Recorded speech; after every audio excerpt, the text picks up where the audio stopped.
Bienvenue à tous, nous sommes ensemble pour parler, sans doute, de la plus grande catastrophe maritime de l'histoire, le naufrage du bateau le Joola, le navire qui a assuré la liaison Dakar-Ziguinchor au Sénégal. Le navire a chaviré au large de la Gambie, c'était en 2002, dans la nuit du 26 au 27 septembre. Le bilan officiel fait état de 1863 morts. Bien sûr, il y en a eu certainement plus, car le bateau ne pouvant transporter que quelques 550 personnes, en avait quand même à son bord près de 2000 passagers. Parmi les victimes, des Français. Shadia. Oui, Khalifa, ils sont au nombre de 22 les Français qui ont perdu la vie dans le naufrage du Joola. Leurs familles, depuis lors, n'ont de cesse de tout faire pour que la lumière soit faite sur ce terrible drame. La pire catastrophe de l'histoire maritime, comme vous le disiez, Khalifa, tout à l'heure. Les familles des victimes françaises ont déposé des plaintes contre X un peu partout en France. Et ces plaintes ont finalement été centralisées auprès du tribunal de grande instance d'Évry, dans la banlieue parisienne, dans le département de l'Essonne. Et précisément le 1er avril 2003, le procureur général d'Évry ouvre une instruction judiciaire pour homicide involontaire et non-assistance à personne en danger. Eh bien, la suite, vous la connaissez. Le 12 septembre 2008, le juge Jean-Wilfried Noël réunit les parties civiles et à la fin de la réunion, leur apprend que 9 mandats d'arrêt internationaux ont été lancés contre des personnalités sénégalaises, dont Mame Madior Boye, qui était Premier ministre au moment de la catastrophe. En réaction, les autorités sénégalaises parlent de forfaiture, excès de pouvoir du juge français, et les autorités sénégalaises ont à leur tour lancé un mandat d'arrêt à l'endroit du juge Jean-Wilfried Noël, Khalifa. Le juge qu'ils appellent le petit juge français. Et justement, sur ce plateau, nous avons un parent de victime qui est également le vice-président de l'association des familles françaises des victimes du Joola. Monsieur Alain Verchas, bonsoir. Bonsoir. Merci quand même d'être avec nous parce que vous venez donc d'un séjour au Sénégal, vous êtes rentré qu'hier. Alors, comment, 6 ans après ce drame, vous constatez que les populations le vivent sur place ?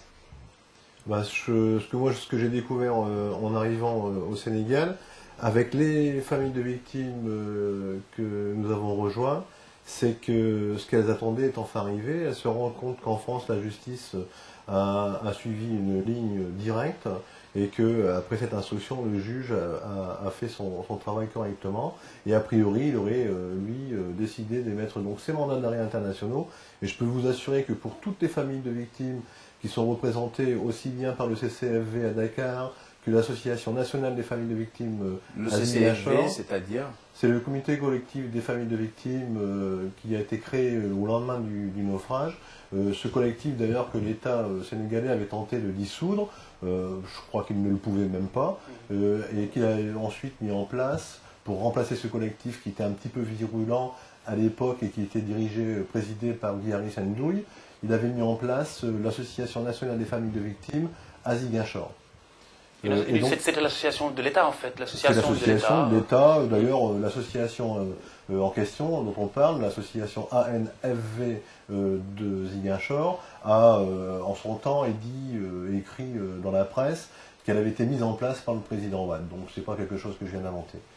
Mais sur place, est-ce que vous avez constaté une certaine solidarisation des populations vis-à-vis justement de la justice française qui au moins essaie de faire des efforts pour élucider ces dossiers? Tout à fait. Alors d'abord, je dirais qu'on a d'abord ressenti ça auprès des gens qui président donc le collectif Idrissa Diallo, ensuite Boubacar Ba qui est représentant de l'Association nationale des familles de victimes de Ziguinchor. Il ne faut pas oublier également qu'il y a une famille, la famille Aïdara, Nassardine Aïdara, qui lui aussi représente à Dakar des familles de victimes.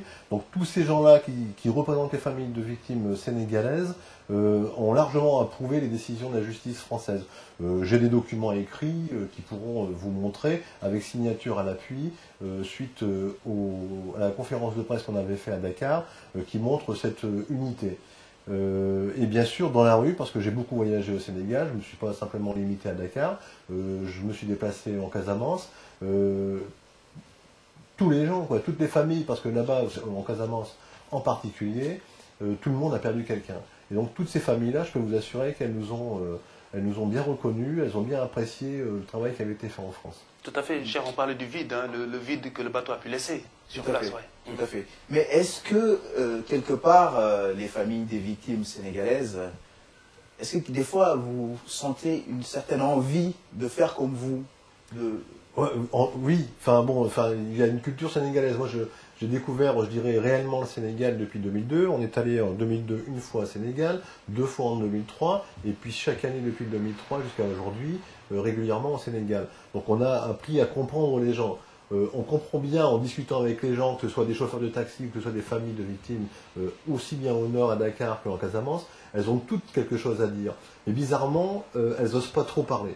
Donc il semblerait que depuis que la justice française a exprimé un petit peu le travail qui avait été réalisé depuis 6 ans, les gens parlent un peu plus, je dirais. De plus en plus, les gens sont prêts à parler. Donc on va encore, à mon avis, attendre quelques mois là-bas au Sénégal. Et puis je crois que les gens ils vont comprendre, ils vont enfin pouvoir parler, parce que je pense qu'il y a des choses qui vont se dévoiler un peu Quelles sont les peurs qu'ils ont exprimées pour ne pas avoir le je sais pas, il semblerait qu'au Sénégal, ils ont peur quelque part de représailles de la part de l'État, peut-être. On peut difficilement dire ce qu'on pense. Enfin, je pense qu'effectivement au Sénégal, c'est pas très facile de parler. Bon, il y a toujours des affaires bizarres. Bon, pendant qu'on était au Sénégal, on a bien vu ce qui s'est passé dans les journaux tels que l'As ou 24 Chrono. Tout à fait. Bon, on apprend toujours des choses qui sont extrêmement bizarres. Les journaux qui, rappelons-le, ont été saccagés.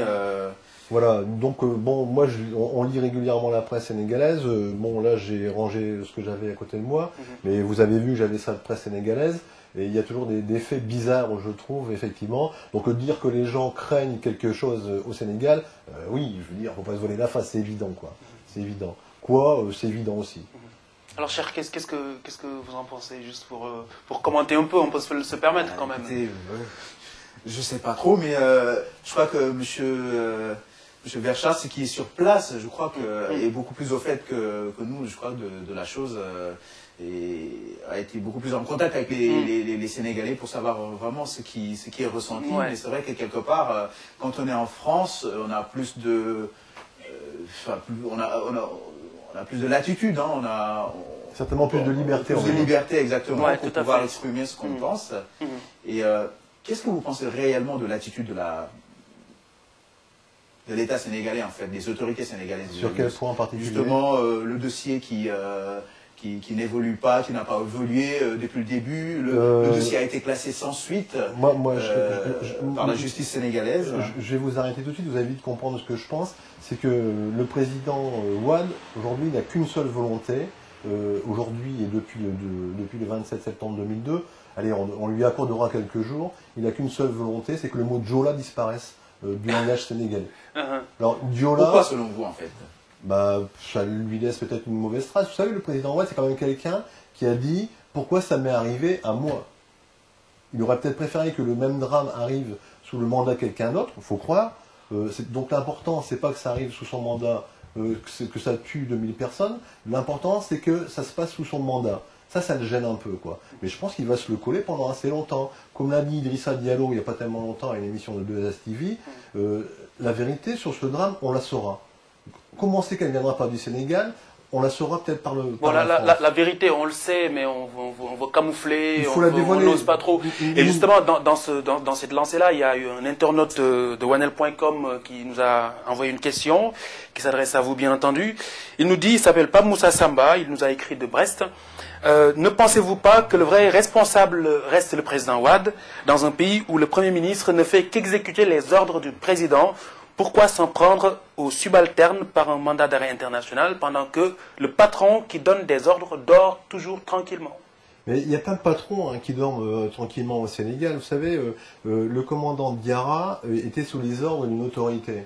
Le commandant Diarra a été déclaré comme étant le seul et unique responsable par les Sénégalais. Par la justice sénégalaise. Par la justice sénégalaise. Donné pour mort d'ailleurs. Et puis ça... donné pour mort. On ne sait pas. Peu importe, on saura ou on ne saura pas. Enfin bon, on ne peut pas en parler, je dirais, c'est difficile de parler de ces choses-là.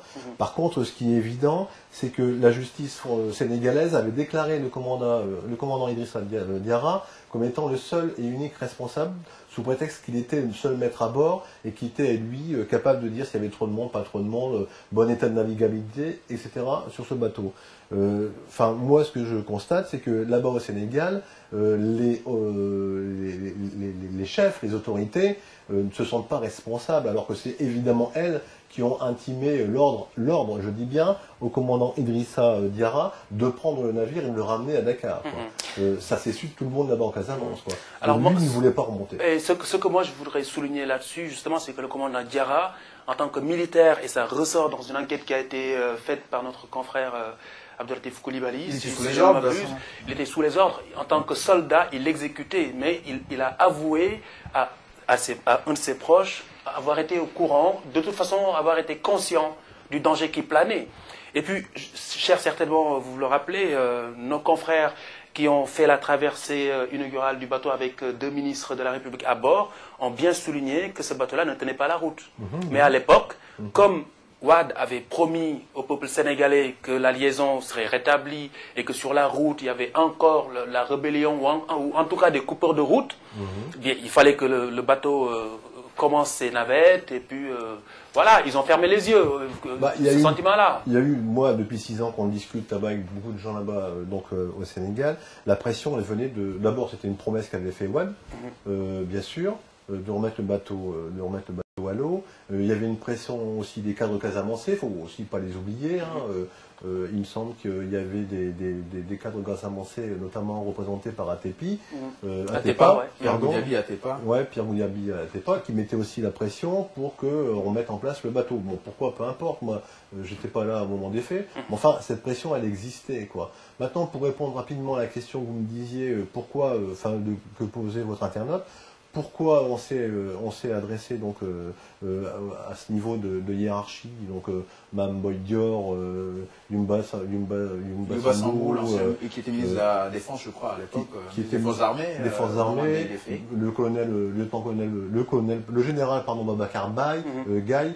Pourquoi on s'est adressé à ces gens-là? Il faut savoir que le juge d'instruction qui avait fait des demandes de commission rogatoire en début de son instruction, elles ont été, ces demandes de commission rogatoire, acceptées que en janvier 2008. Il s'est rendu sur le sol sénégalais et effectivement, pour son instruction, il voulait s'adresser aux gens qui étaient le plus proches du bateau pour éventuellement, s'il le fallait, remonter dans la hiérarchie. A priori, pour ça, il lui fallait connaître l'organigramme de cette hiérarchie. Il n'a jamais pu obtenir ces informations-là de l'État sénégalais. Il a donc attaqué la tête de cette hiérarchie. Maintenant, la tête, le président Wade, moi je crois que vous avez au Sénégal une convention, il me semble qu'il ne peut être attaqué de toute façon que pour haute trahison. Donc, dire, nous, on n'est pas là, quoi. Oui. Mais moi, je me demandais si, à votre avis, la France serait prête à céder à la pression du Sénégal, juste pour l'aboutissement de ce dossier-là. Si vous permettez, Khalifa, juste avant de répondre à cette question, qu'est-ce que vous pensez déjà de la réaction des autorités sénégalaises suite aux 9 mandats d'arrêt qui ont été lancés contre justement certaines personnalités sénégalaises? Moi, franchement, j'ai été surpris de la petitesse de cette gesticulation. Enfin, je veux dire, émettre un mandat d'arrêt contre un juge d'instruction qui opère en France, une justice qui n'a jamais été capable d'être réalisée sur le sol sénégalais, ça me fait rire, quoi. Je dirais que j'ai entendu des mots du collectif des avocats, notamment El Diouf, je crois. Maître El Hadj Diouf, voilà. Qui fait partie du collectif des avocats sénégalais. Voilà, donc, mais je suis même surpris que ces gens-là, avocats, enfin moi je mets à croire qu'ils soient avocats, tous ces gens-là, qu'ils ont les diplômes, qui ont fait des études pour, évidemment, et qui puissent parler comme ça me surprend, quoi. Je veux dire que... Ils ont parlé de forfaiture, ça me fait penser à des réactions de gamins, quoi. Moi ça m'a fait penser franchement à des réactions de gamins. Je dirais, tu me l'as fait, je te le refais, quoi. Je veux dire, c'est... Mais justement, inciter le fait que l'État du Sénégal ait incité des familles qui ont été victimes de la police française ou quoi, de porter plainte, qu'est-ce que ça, vous en pensez? Bah, moi, je trouve que c'est dommage que C'est ça un peu un manque de respect à la mémoire, notamment du jeune Sénégalais. J'avais noté son nom, il s'appelle Lahami Soumaré, c'est ça, qui avait été tué, dit-on, par la police française. Dit-on. Dit-on. C'est-à-dire qu'il faut... Moi, je ne parlerai pas d'affaires... Mais le fait que l'État du Sénégal exhume ce dossier-là pour régler des comptes, quelle lecture vous en faites? Il n'y a pas que ça, cette réciprocité, parce qu'on parle de réciprocité. Oui, mais réciprocité, je veux bien, mais le fait que l'État du Sénégal, là je dis mon opinion en même temps, l'État du Sénégal attend d'être un peu dans la merde pour essayer d'inciter des Sénégalais qui ont perdu quelqu'un, pour utiliser ce dossier-là pour faire la guerre, la bataille, c'est un peu... S'il n'y avait pas eu ces 9 mandats d'arrêt contre les autorités sénégalaises, on aurait laissé le dossier sans suite, quoi. C'est pas difficile, je dirais. Est-ce que l'État du Sénégal s'est déjà intéressé à ses ressortissants sénégalais dans d'autres pays? Parce qu'on parle de la France, mais dans d'autres pays. Je veux dire, les Sénégalais, il y en a ailleurs, il y en a en Italie, il y en a aux États-Unis. Est-ce que l'État du Sénégal s'est déjà intéressé à ses ressortissants? Il répondra à la question. Il répondra à la question. Eh bien, la question du renflouement, c'est une question qui vous tient à cœur. C'est une question qui tient à cœur à bon nombre de familles, dont l'ensemble des collectifs de familles, donc aussi bien en France, mais aussi surtout, contrairement à ce qu'on disait au début, parce qu'on avait abordé un point psychologique, vous savez, tout au début du naufrage, en disant surtout pas remonter le bateau, effet dramatique au niveau psychologique, etc. Pour faire le deuil, beaucoup de familles pensent qu'il faudrait quand même... enfouiller le bâton. Bah ouais, je crois que moi je suis pas musulman, mais je crois que les musulmans ou même les diolas ou même les animistes sont un petit peu dans. Enfin, je veux dire, il faut. C'est pas difficile. La seule façon de comprendre ça, il suffit de s'imaginer. C'est pas imaginable du tout. Mais si on pouvait le faire, c'est de s'imaginer que vous avez vous un proche qui est dans l'état dans le bateau, qui est, on sait pas quoi. Enfin, bon. Moi j'ai vu des images. Essayez de s'imaginer ça, quoi. Voilà. Moi, j'ai lu dans une interview... On essaiera de comprendre après pourquoi les victimes veulent vraiment pouvoir se recueillir sur quelque chose. Pensez-vous que l'État sénégalais veut bien... alors, l'État sénégalais, alors moi, j'ai parlé pas de l'État sénégalais, on peut parler directement du président Wade plutôt que de parler de l'État sénégalais. Parce que moi, tous les ans, on est allé donc, au Sénégal, notamment aux célébrations qui ont eu lieu en 2005 à Ziguinchor, et j'ai filmé toute la scène, je dirais, où le président Wade s'adressait à la population à Ziguinchor. En ce temps-là, il y allait régulièrement. Aujourd'hui, a priori, le 26 septembre, il est toujours ailleurs. Mais en ce temps-là, il s'adressait donc à la population et il disait quoi? Il disait qu'il faut d'abord avoir le consensus de l'ensemble des familles, donc des représentants des familles. D'abord, et ensuite, il disait qu'il fallait avoir des moyens techniques qui coûtaient de l'argent que lui n'avait pas. Donc il mettait ces deux conditions-là. Aujourd'hui, donc 3 ans après ce discours qui a eu lieu en 2005, le consensus des familles, donc du collectif des familles de Dakar, de l'association qui se trouve à Ziguinchor, de les familles représentées par Nassardine Haïdara à Dakar, de la France, le consensus, il existe. Toutes les familles de victimes le souhaitent sur renflouement. Ça bloque où? Ça bloque, c'est le président qui voudrait pas que alors, le bateau ça bloque. Il y a un point de blocage parce que même l'argent, il était disponible. Je suis moi-même allé à la Commission européenne rencontrer Louis Michel, commissaire européen Louis Michel. Et je ne l'ai pas rencontré seul, évidemment. Je l'ai rencontré avec les familles hollandaises qui avaient fait beaucoup de lobbying au niveau européen. Et si on a eu ce rendez-vous avec Louis Michel, c'est bien grâce aux familles Arenschors hollandaises. Il y avait aussi donc Boubacar Ba et d'autres personnes de son association, donc il représente l'association de Ziguinchor. Il y avait Idrissa Diallo qui est le président du CCFV de Dakar, et puis il y avait moi-même. Donc on était là à discuter à Bruxelles, à discuter avec le commissaire Louis Michel, et lui expliquer la situation. Louis Michel, à la fin de sa conclusion, était prêt à nous aider, et il pouvait donner de l'argent au Sénégal. Il y avait une contrainte, toute simple, toute facile, surtout pour un président qui était d'accord avec ça, c'était qu'il fallait faire une demande auprès de la Commission européenne. Donc le président Wade, en son temps, en 2006, parce que ça s'est passé en 2006, cette réunion avec le commissaire européen, avait tout le loisir de faire une demande de renflouement. Donc il avait le consensus des familles, il avait le financement. Pourquoi il ne le fait pas? Tout simplement parce que le président Wade, je persiste à le dire, il y a un mot qu'il veut complètement oublier dans la langue sénégalaise, c'est Djola. Alors ça me fait rebondir sur une autre question de notre internaute au sujet justement du renflouement. On sait que le bateau, le Djola, la gestion de ce bateau a été transférée en 1995 du ministère des Transports maritimes au ministère des Forces armées, c'est ça? Oui. Donc c'était une gestion plutôt militaire. Et il y a un internaute qui me demande sur la question du renflouement si on ne veut pas cacher le char de combat qui a été plus à l'origine du déséquilibre du bateau, qui était parti de Ziguinchor à Dakar pour réparation. Est-ce que vous en avez entendu parler? Est-ce que les experts vous en ont touché le mot dans le rapport? Non, je peux pas. D'abord, je réponds. Parce qu'on a parlé de roulis, on a parlé de coups de vent, on a parlé de surcharge. Coups de vent, vous êtes sénégalais, les coups de vent, il y en a tous les jours en période des pluies. J'en ai vécu quelques-uns.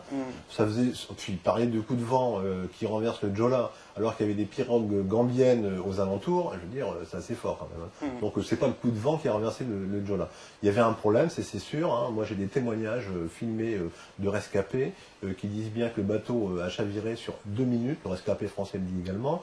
Il y a eu un problème difficile à diagnostiquer. Il y a eu un problème moteur. On sait que ce bateau avait des problèmes moteurs. Il suffit d'interroger Yuba Sambou, hein, qui est le maire de Bignona toujours. Il pourra peut-être vous renseigner là-dessus. Mais toujours est-il que la présence d'un char à l'intérieur du Djola, c'est quelque chose dont on ne m'a jamais parlé. Et très honnêtement, aujourd'hui, je suis un petit peu sceptique sur cette histoire-là. Je doute qu'il y ait eu un char sur le Djola. Il y a eu des interventions de plongeurs sénégalais. Il y a des images qui ont été faites. Moi, j'ai vu des images. J'ai pas vu l'intérieur des câbles du Djola. J'ai pas vu toutes les images. Mais non, enfin, je doute qu'il y ait eu... Il y avait un gros camion, effectivement, à l'intérieur du bateau. Ça, on le sait. Il y avait effectivement des véhicules 4x4 également. A priori, il ne devait pas avoir grand-chose d'arrimé. Il y avait un gros problème de stabilité. Il y avait à peine le carburant nécessaire pour aller jusqu'au bout. Donc, voilà. Mais... Non, cette histoire de char à l'intérieur, c'est pas quelque chose qui... Monsieur Verchastre, est-ce que vous vous sentez soutenu par les autorités françaises? Absolument. Alors là, oui. Je dois reconnaître une seule chose, c'est que en 2002, je doutais, il y avait des relations franco-sénégalaises avec le président Chirac, et j'ai douté quand même de je dirais, la transparence de la diplomatie, on va parler comme ça. Et en 2002, on devrait pouvoir retrouver des écrits suite à des interviews que j'ai faites où je disais que je doutais de l'indépendance, je dirais, de la justice française avec la diplomatie, notamment sur cette affaire-là, parce que j'ai rien à dire autrement, mais sur cette affaire-là, du fait des rapports franco-sénégalais. Aujourd'hui, je peux dire que non, quoi. Aujourd'hui, je peux dire que non. Il y a eu changement. Il n'y a pas eu changement. Il y a effectivement un autre président en France, Monsieur Nicolas Sarkozy. Sa politique, c'est une chose. Son comportement pour les victimes françaises, c'en est une autre. Et je peux vous assurer que Nicolas Sarkozy, le président Nicolas Sarkozy, a priori, il fait ce qu'il faut pour que ça se passe bien. Et je doute que la diplomatie française fasse avorter les mandats d'arrêt internationaux, si les mandats d'arrêt internationaux ont leur sens.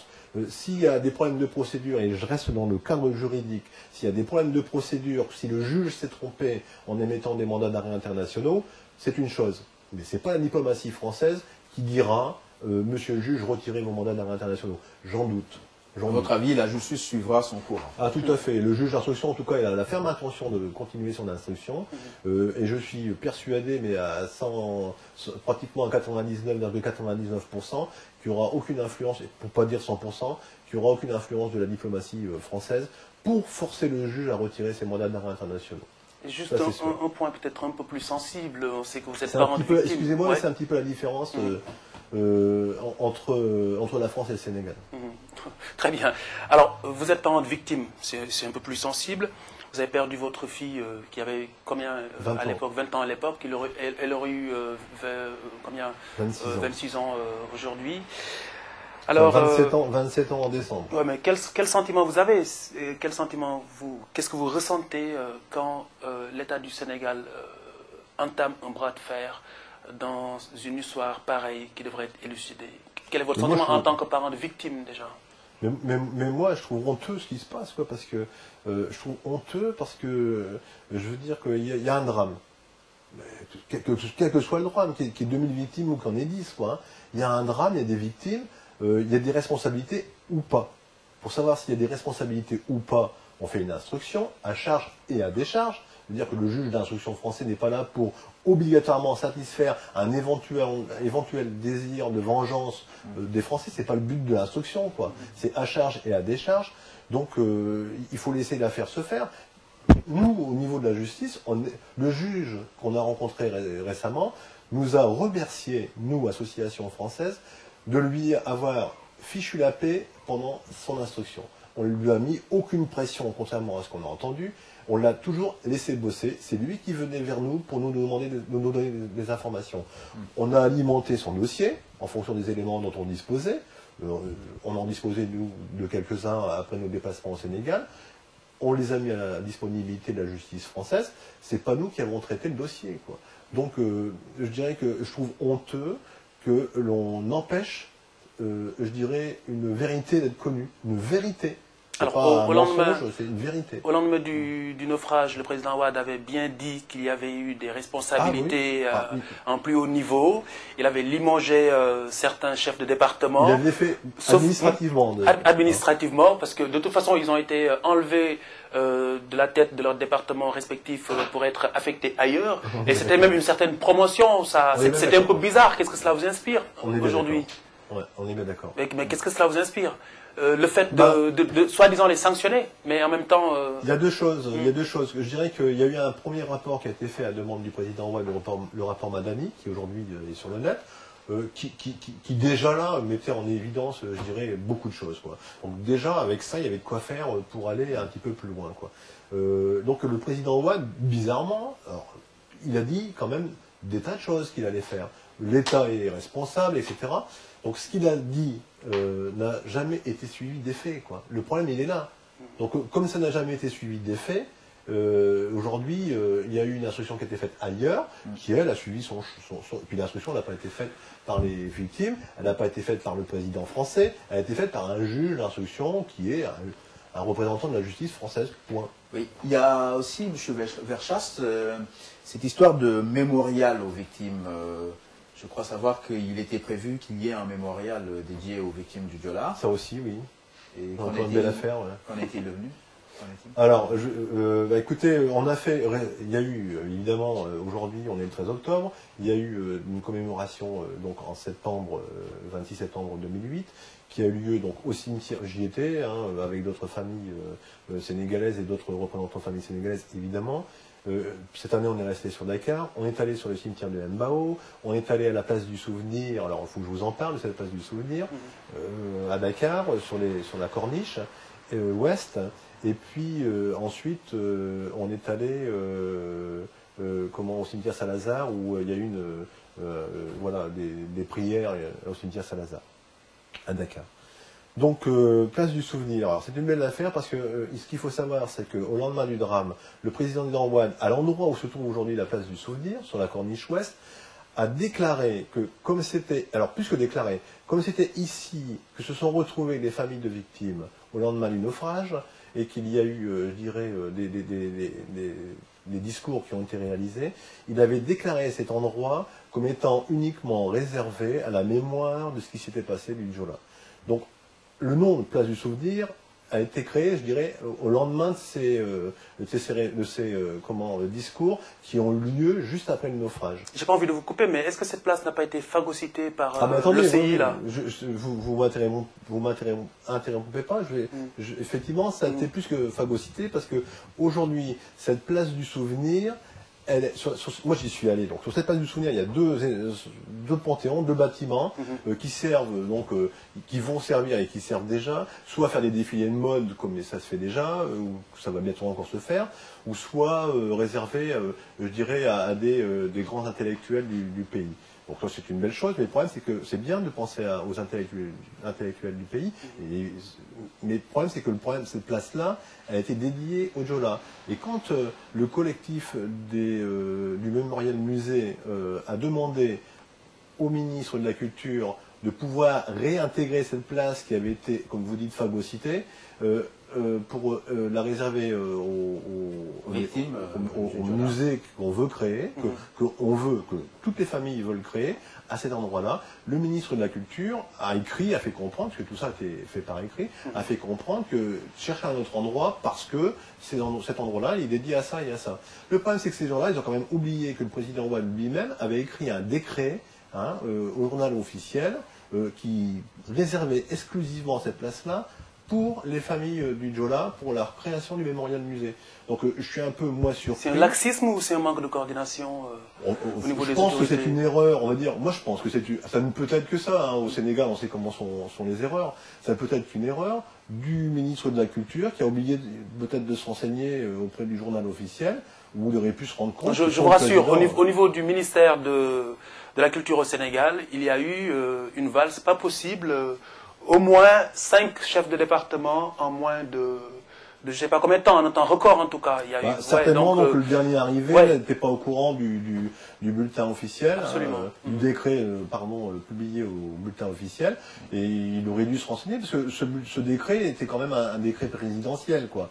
Donc ça contredit un petit peu ce que le président Ouad avait écrit. Donc bon, moi je doute pas qu'on n'aura pas cette place, parce que évidemment le président Ouad l'a souhaité. Mais il suffit qu'il surveille ce qu'il a dit et qu'il regarde si ça se fait correctement, quoi. Et il constatera que c'est pas le cas. Je rappelle que notre invité est sur wanel.com est M. Alain Verschast, le vice-président de l'Association des victimes françaises du Djola. Vous parlez de renflement du bateau, ne serait-ce que pour avoir un lieu de recueillement ou une place pour un lieu de recueillement, donc on parle de recueillement. Est-ce que il s'avère qu'il y a eu des fosses communes? Ah oui, ça je peux en parler très sérieusement encore une fois, j'ai des images. Vous savez, en 2004, en 2005, je me suis déplacé en Gambie. Donc en Gambie, j'ai tout traversé. La Gambie, c'est pas très long, 40 km de côte à peu près, depuis Pointe Sanyang jusqu'à Tambacounda, on est remonté vers Banjul, on a fait toute la côte et on a discuté avec les villageois et les pêcheurs, qui étaient les premières personnes à avoir vu les corps arriver le 27 au matin. C'était des gens qui voulaient aller à la pêche, et à 6 h du matin, pour partir à la pêche, ils avaient des corps sur les plages. On nous a décrit, j'ai des images à la maison, on nous avait décrit avoir vu des corps comme des bancs de poissons. Donc c'est pour vous parler du nombre de corps qu'ils avaient vus le matin. Rappelez que le bateau a sombré aux environs de 23 h, c'est ça? Oui, tout à fait. Le 26 septembre. Absolument. Et les pêcheurs, bon, ils se sont vite alertés, ils sont allés récupérer les corps, ils avaient enterré les corps juste devant les plages, donc 10 mètres derrière la plage. Et ça, c'est les pêcheurs qui ont enterré les corps? C'est les Gambiens qui avaient fait ça. Pourquoi ils ont pris cette responsabilité? Les corps étaient en décomposition avancée? Il y a eu, pas le lendemain, mais il y a des corps, il y en est arrivé pendant plus de 15 jours. Il y a des corps qui sont atterris jusqu'à Banjul. Donc il y a effectivement des corps qui n'étaient pas... mais bon, donc ils ont, eux, enterré ces corps-là, quelques corps donc, sur les plages gambiennes. Et ensuite, il y a eu la connaissance par le Sénégal de ce qui s'était passé. Il y a eu des autorités sénégalaises qui sont arrivées. Alors, je ne parle pas du temps. Le temps au Sénégal, c'est un peu difficile, quoi. Ils n'ont pas de notion. Donc ils sont arrivés, vu que les premiers secours... Vous êtes en colère là contre le Sénégal, quoi. Mais je ne suis pas en colère contre le Sénégal. Vous savez, on va au Sénégal. Partout où je vais au Sénégal, je n'ai que des gens qui me comprennent, qui me connaissent.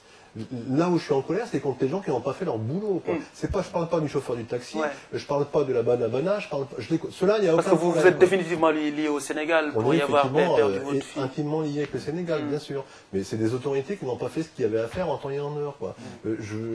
Il m'est assez difficile de comprendre que le bateau chavire à 23 h, il y a des pirogues gambiennes pas très loin, il y a des chaluts qui continuent tout droit, qui n'ont pas, parce qu'un bateau, même si il y a eu des feux de détresse qui ont été jetés, il y a 2 ou 3 feux de détresse qui ont été jetés, c'est des rescapés qui me l'ont expliqué, qui me l'ont dit J'ai discuté avec ces gens-là. Donc, mais rien n'a été fait. Et les premiers secours sont arrivés 18 heures après. Je veux dire que... Et souligner que ces premiers secours, c'était de l'initiative de Haïdar, qui était un particulier par rapport à cette histoire, et qui a pris ses propres moyens pour aller sur place, Ali Haïdar. Donc on lui tire le chapeau dans cette histoire. Au moins, il faut savoir que même l'armée française voulait intervenir et qu'on... C'est une question d'orgueil de l'armée sénégalaise. On l'a dissuadé d'intervenir. Enfin, je sais pas. Question de protocole. Je sais pas. Mais non, enfin bon, ça j'en sais rien. Moi j'ai une opinion, je peux même la dire, mon opinion, ça me pose aucun problème. Dites-nous votre opinion. Mais je vais vous la dire. Mais oui, l'armée française était prête. Alors je peux vous assurer que, bon d'abord on n'a pas compris, mais encore aujourd'hui j'ai un peu de mal à comprendre pourquoi l'armée française n'est pas intervenue. Pourquoi elle a été obligée de demander. À la limite, je dirais qu'on ne demande pas pour aller sauver les gens, quoi. Ça c'est quand même quelque chose que j'ai du mal à comprendre, quoi. Et toujours est-il que l'armée française voulait peut-être se déplacer et qu'il y a eu peut-être un contact avec les autorités sénégalaises. Qui exactement, j'en sais rien. Et on a demandé, on leur a demandé d'intervenir et après il y a eu un contre-ordre, c'est ce que j'ai entendu. Et après il y a eu un contre-ordre en leur demandant de ne pas y aller. Donc est-ce que c'est, comme vous avez dit... c'est une question d'orgueil, de protocole, je sais pas. Le Sénégal, par la voix de son président, a peut-être voulu faire comprendre qu'il était capable de gérer ce genre d'affaires tout seul, quoi. Donc ça veut dire qu'on aurait pu faire quand même moins de victimes en plus. Mais on aurait pu faire, à mon avis, largement, mais alors vraiment largement moins de victimes, parce que comme le bateau a sombré rapidement, des tas de personnes se sont retrouvées à l'eau. Vous connaissez bien sûr le Djola, il y avait 3 ponts, évidemment, qui faisaient beau, même si il y avait soi-disant une tempête. Il y avait un monde fou sur les ponts. Quand le bateau est tombé, beaucoup de monde s'est retrouvé dans l'eau. On sait très bien que les Sénégalais, entre autres, peu savent nager. Et le dispositif de sauvetage ne s'est pas enclenché automatiquement comme il se devait.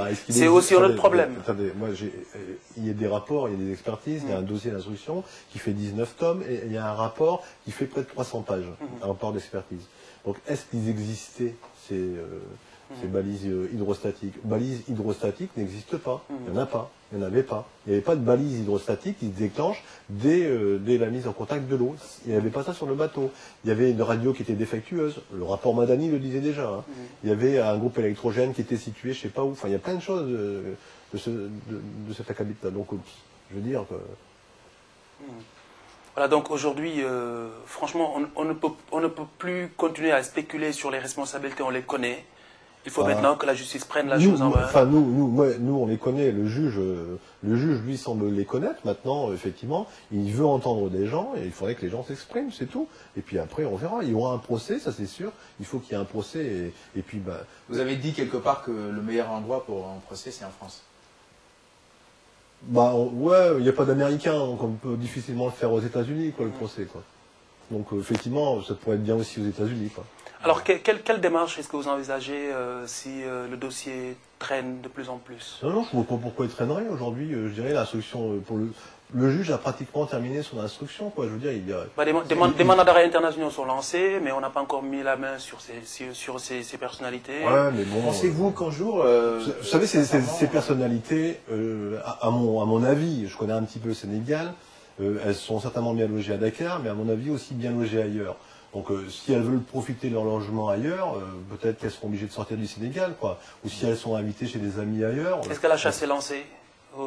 Interpol, en tout cas, les mandats d'arrêt du juge sont, je dirais, on va dire, acceptés, viabilisés par Interpol. Par contre, le mandat d'arrêt du Sénégal à l'encontre du juge, est-ce que Interpol l'a considéré comme étant un mandat d'arrêt acceptable ou pas? J'en sais rien. Ça, je ne peux pas vous répondre. Ouais. Autrement, un procès par contumace, est-ce qu'il vous satisferait éventuellement? Non, moi j'aimerais bien discuter avec les gens, quoi. Oui. Ouais, moi j'ai encore des choses à dire, quoi. Oui. J'aimerais bien. Alors, depuis le début de vos démarches... Avec tout le monde, même ceux qui ne seraient pas au procès. Pour que justice soit rendue, quelle est la chose vraiment qui vous tient à cœur, qu'on ne vous a jamais demandé, quoi? Quelle est la question qu'on ne vous a jamais posée, que vous avez envie de dire, quoi? Est-ce que vous avez quelque chose au fond de vous qu'on ne vous a jamais donné l'opportunité de dire? Ah ben non, mais moi je suis assez satisfait de ce qui s'est... Moi c'est la justice, quoi. On a un besoin de justice. Le problème du deuil, chacun a sa façon d'avoir un deuil. Je dirais dire que C'est un mot que je ne comprends pas, Deuil. Accepter l'absence. Bon, il y a 2000 victimes. Donc, vous savez, la moyenne d'âge, elle doit être située entre 28 ans. La moyenne d'âge des 2000 personnes qui sont mortes. Il y a pratiquement plus de 78% ou 75% qui avaient moins de 35 ans. Donc, la moyenne d'âge, c'est vraiment rien. Donc, on a mis quand même 2000 victimes de cet âge-là à la mort. On les envoyait soi-disant là-haut. Je dirais que moi, ce qui m'importe, donc le deuil, moi, c'est un truc que j'y crois pas, c'est clair. Par contre, ce qui va me satisfaire, c'est que les gens qui ont, mais pratiquement, comme l'a dit Idrissa Diallo, organisé ce truc-là. Parce que ça a été organisé, c'est pas possible autrement.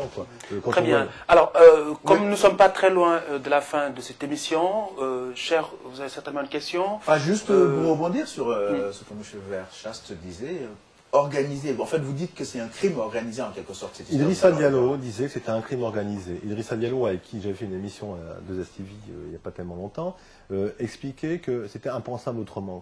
Dans quel but, en fait, l'organisation Souligner qu'Idrissa Diallo c'est de la politique sénégalaise, vous savez. C'est de la politique intra-sénégalaise. Donc là, c'est compliqué. Il a essuyé des tentatives de discrédit de la part des autorités sénégalaises qui ont plus mis en avant Boubacar Ba de l'association. Comment ça se passe? Quels sont le rapport, en fait, ces associations de victimes? Chacune des associations travaille d'une certaine façon. Aujourd'hui, ce qui n'était pas le cas auparavant, on a une certaine, je dirais, unité avec l'association des Ziguinchor, notamment parce qu'on est réunis au sein du comité mémorial musée. Donc on travaille tous dans le même sens.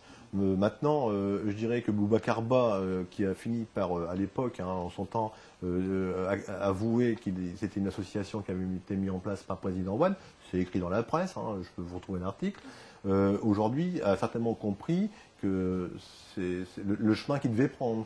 Et aujourd'hui, il le prend. Il y a une question d'argent aussi dans cette histoire. Bon, ça, je dirais qu'il y a des choses qui doivent être vérifiées, tout simplement. C'est pas difficile, ces problèmes d'argent. On n'a pas besoin de vérifier que Wade a proposé aux familles une enveloppe de 10 millions de francs CFA chacune pour les indemniser. Ce qui n'est pas illogique. Et qu'il y a eu des familles de Ziguinchor qui ont refusé cette indemnité pour des questions d'éthique. Bien sûr, bien sûr. Tout le monde n'a pas accepté cette indemnité, Bon, mais par contre, le problème, c'est que ce qui est inacceptable, et est-ce que c'est encore, je dirais, possible, est-ce que c'est, je dirais, normal d'avoir fait ça, c'est que les gens ont accepté, soi-disant, ces 10 millions de francs CFA sous le seul prétexte, ils ont signé une décharge, ouais, un genre de décharge, un protocole, en disant qu'ils n'allaient pas attaquer au pénal, je veux dire que c'est impossible, On ne peut pas payer une indemnité aux parties civiles en disant vous n'attaquerez pas au pénal, Il y a deux choses dans un procès, il faut savoir, il y a le civil et il y a le pénal, C'est pas parce qu'on a une indemnité qu'on éteint le pénal, Très bien. Donc, le naufrage du Joola, nous en parlons aujourd'hui avec le vice-président de l'association des familles des victimes françaises, M. Alain Verchast, qui est de retour du Sénégal il y a juste un peu moins de 48 heures. Tout à fait, hier. Alors, sur place à Ziguinchor, il y a un vide notamment qu'on ressent malgré le remplacement du bateau. Non, le Joola a toujours laissé... Il y a son fantôme qui plane encore à Ziguinchor, non? Ouais, je pense que le président Wade, il a commis une grave erreur, En voulant l'éteindre, cette histoire du Joola, il a tout fait, en fait, pour l'attiser, il aurait fallu tout simplement qu'il écoute les familles en 2002, et évidemment qu'en 2008, il y aurait des choses qui ne se seraient pas passées. Parce que s'il avait écouté les familles en 2002 et qu'il aurait fait ce qu'il avait dit qu'il allait faire, il aurait été peut-être le grand président qu'il aurait pu être. Aujourd'hui, c'est pas la peine, Il ne faut pas plus rêve, c'est pas possible. Ouais, de ce que les familles avaient dit. Qu'est-ce qu'avaient dit les familles, en fait?